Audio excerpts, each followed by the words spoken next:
프리메이슨 17세기 초 유럽에서 시작한 범지구적 비밀단체. 현재 프리메이슨 단체가 아님에도 프리메이슨의 심벌을 몸에 문신으로 새겨넣는 사람들도 꽤나 있을 만큼 프리메이슨이라는 단체 자체는 비밀이 아니지만 그 내부는 아직까지도 여전한 물음표로 가득합니다. 마치 하나의 종교처럼 말이죠. 허나 만약 종교라고 할지라도 분명 이들은 사람들이 속한 단체이고 집단입니다. 그럼 그들은 누구일까요? 물론 기존의 유튜브에도 프리메이슨을 자처하는 사람들과 프리메이슨 멤버임을 밝히는 사람들의 영상들은 있었지만 우리가 정말 궁금한 건 그런 내용이 아닙니다. 정말 프리메이슨의 진위 그 자체, 프리메이슨이라는 조직의 꼭대기에 있는 사람들은 누구인가? 라는 물음입니다. 프리메이슨, 과연 그들은 누구이며 무엇을 목적으로 어떤 활동들을 하고 있을까요? 프리메이슨스, 이름 자체의 뜻을 본다면 자유석공입니다. 자유석공과 전 세계에서 가장 알려져 있지만 베일에 쌓여있는 비밀단체. 과연 어떤 연관이 있을까요? 프랑스에서 창립된 성기사단은 일종의 처벌로 인해 스코틀랜드로 이주합니다. 성기사단은 석공으로 신분을 감추고 수백 년간 살며 생활을 이어나갔습니다. 이후 다시 유럽으로 건너와 뿔뿔이 흩어졌던 성기사단 멤버들의 후예들의 엘리트들을 모아 프리메이슨 창설,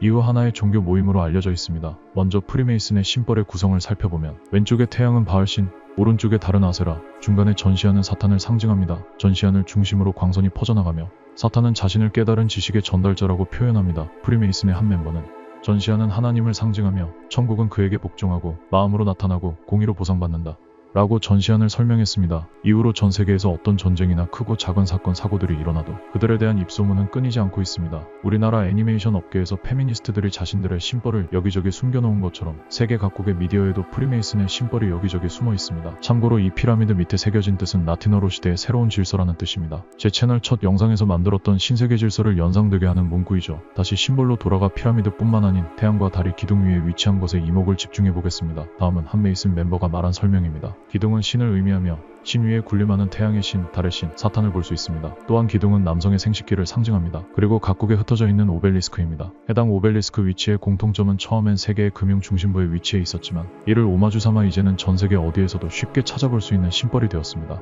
두 번째 심벌은 삼각자와 콤파스 그리고 알파벳지입니다. 프리메이슨 멤버의 설명에 의하면 이 심벌 또한 성과 관련이 있다고 합니다. 콤파스를 양성, 삼각자를 음성, 그리고 알파벳지를 이 둘을 결합시킨 결과물이라고 말합니다. 삼각자와 콤파스는 육각별에서 변형된 것으로 최종 모습인 이 모습으로 우리에게 많이 알려져 있습니다. 그런데 이 육각별 모습 어디서 많이 보시지 않았나요? 이에 관한 내용은 다음에 다루겠습니다. 아무튼 이번엔 프리메이슨의 로지, 즉 사원의 내부 사진입니다. 마치 체스판 같은 흑백 타일이 보입니다. 흑색과 백색은 전혀 대비되는 색이죠. 반대색입니다. 그리고 프리메이슨 일반 단원들이 착용한 앞치마입니다. 밝은 색의 컬러를 사용하고 꽤나 예쁜 색들이죠. 저 앞치마를 뒤집으면 안쪽에는 이와 같은 그림이 있습니다. 또 보여지는 부분과 안쪽의 면이 대비되는 그림이 나옵니다. 이것이 프리메이슨이 어떤 집단인지를 잘 나타내는 것 중 하나입니다. 다음 2부에선 프리메이슨의 목적이 무엇인지 말씀드리겠습니다.